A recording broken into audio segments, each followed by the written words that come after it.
Hey guys, मैं बुध गोस्वामी आपका अपने channel Goswami GS and maths classes में आपका स्वागत करता हूं। तो आज मैं आपको क्लास 12th हिंदी का चैप्टर नंबर 7 यानी ओ सदानीरा का महत्वपूर्ण प्रश्नों को डिस्कस करेंगे। तो चलिए बिना देर के हम सेशन की शुरुआत करते हैं। तो आज का हमारा पहला प्रश्न है क्या कि धांगर शब्द का क्या अर्थ है। ठीक है, तो देखिए हम पहले क्या करते थे कि क्वेश्चन को लिखवा करके हम आपको लाइन बाय लाइन लिखवा करके और समझाते थे। तो उससे ये होता था कि टाइम ज़्यादा लगता था, ठीक है?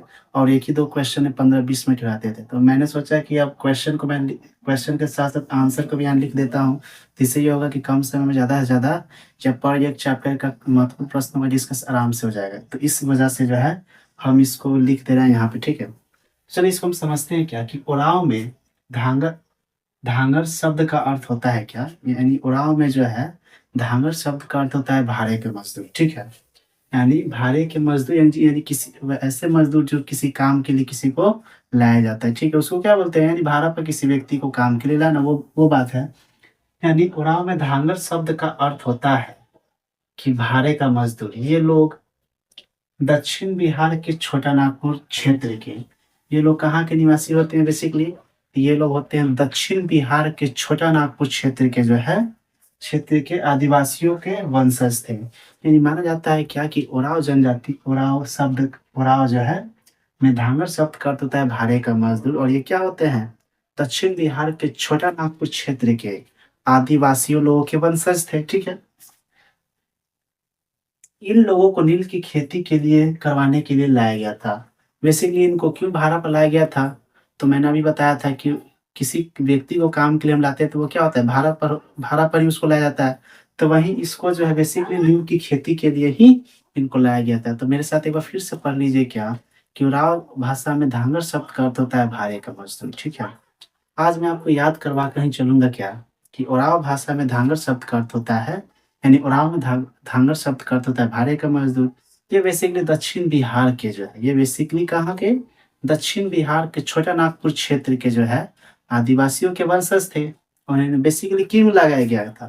तो इनको बेसिकली नील की खेती के लिए जो है इनको लाया गया था। तो ये पहला प्रश्न का आंसर हो गया, इसको जो आप लिख लीजिए। तो उम्मीद करते हैं कि ये प्रश्न आपको और अच्छा लगा होगा और याद भी आप लोग कर लिए होंगे। इसको लिखिए तो हम दूसरा प्रश्न पे चलते हैं।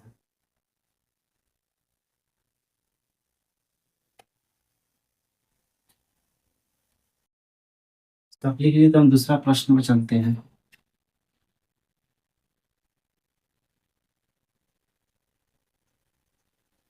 यहाँ आपको ये वाला र आप बदल दीजिए क्योंकि यहाँ ये वाला र होगा, ठीक है? भाड़े का मजदूर ये र होता है, ठीक है? इसको लिख लीजिए।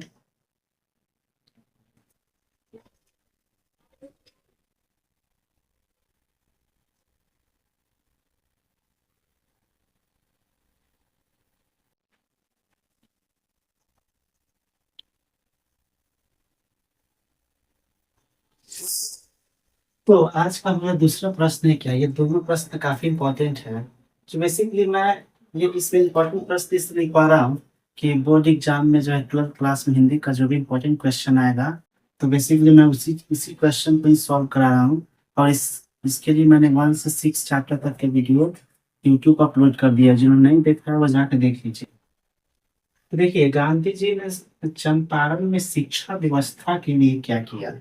यानी कहने का मतलब है कि गांधी जी चंपारण में शिक्षा व्यवस्था के लिए कौन कौन से कदम उठाए थे। तो चंपारण में शिक्षा व्यवस्था सुधारने से संबंधित गांधी जी का मत ये था, यानी वे मानते थे क्या कि ग्रामीण बच्चों को शिक्षा व्यवस्था से उन्होंने जोड़ने का काम किया, जिससे वे क्या है आर्थिक समस्याओं को समझ सके और अपनी परिस्थितियों को भली भांति समझ सके एवं उस समस्याओं को कैसे उसे जो है पार पाया जा सकता है, इसका भी खुद से क्या कर सके, सोच सके उसको कि हम किसी भी परिस्थिति से कैसे बाहर आ सकते हैं। तो गांधी जी का यह भी मानना था। इसके लिए उन्होंने 3 गाँव में जो है क्या किए हैं, 3 गाँव में उन्होंने शिक्षा का केंद्र स्थापित किया, ठीक है? जैसे जैसे कि बरहरवा हो गया। एग्जाम्पल ये हो गया क्या कि बरहरवा मधुबन।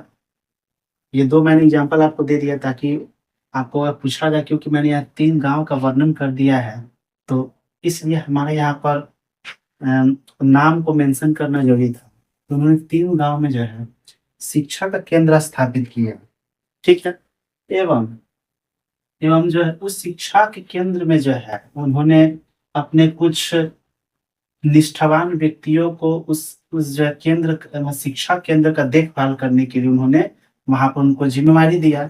एवं स्वयं कस्तूरबा गांधी जी भी क्या करती थी, वे वहां पर रहती थी और सेवा करती थी। ठीक है, तो इसको लिख लीजिए। उसके बाद हम ये वाला लाइन, एक लाइन जो बचा हुआ है उसको हम और लिख लेते हैं। फिलहाल आप इसको लिख लीजिए, तो एक लाइन जो बचा हुआ है उसको हम लिख लेते हैं। फिलहाल आप इसको लिखिए तब तक।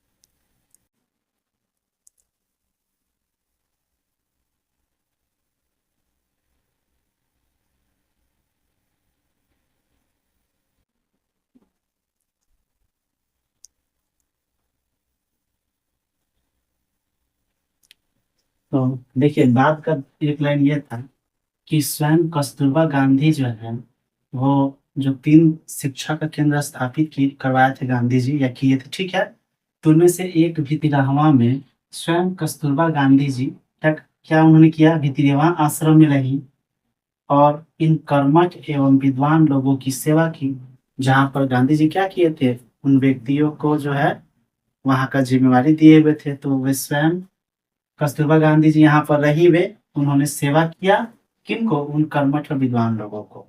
तो इसको आप लिख लीजिए, तो हम चलते हैं अगले प्रश्न पर। तो आप इसको लिख लीजिए तब तक।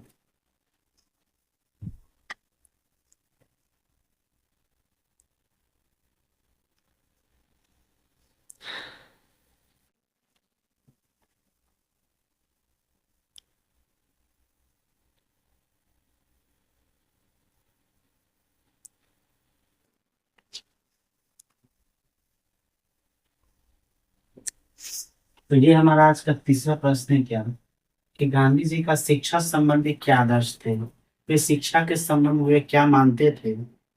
तो गांधी जी के अनुसार शिक्षा की मुख्य मकसद बच्चों में संस्कार एवं उत्तम चरित्र को विकसित करना था। यानी बच्चों में जो है क्या हो, संस्कार हो एवं हमें अपने अंदर क्या रख सके, उत्तम चरित्र का विकास कर सके।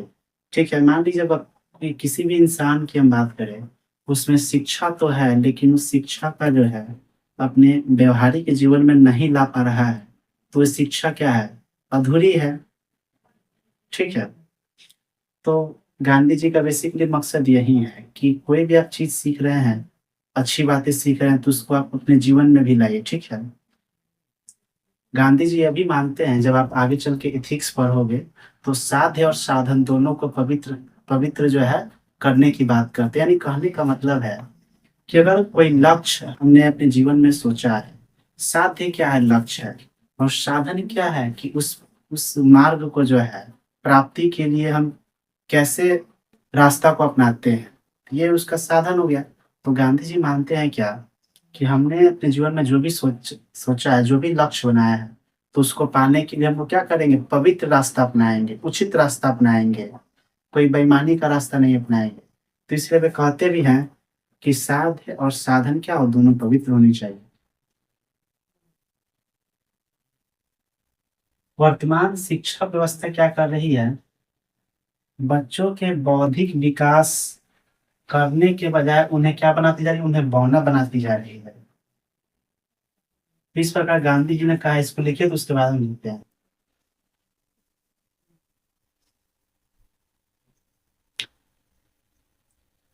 तो गांधी जी ने कहा है कि जीविका के लिए जो है, गांधी गांधी जी ने कहा है कि बच्चों को जीविका के लिए सावधान सीखना सीखना क्या है, बहुत ही जरूरी है। इसके लिए उन्हें औद्योगिक शिक्षा की जानकारी होनी चाहिए। इसके लिए उन्हें औद्योगिक शिक्षा की जानकारी होनी चाहिए। ठीक है, तो होप यू गाइस, आज मैंने आपको 3 प्रश्न बताया। तो मिलते हैं आपसे नेक्स्ट वीडियो में।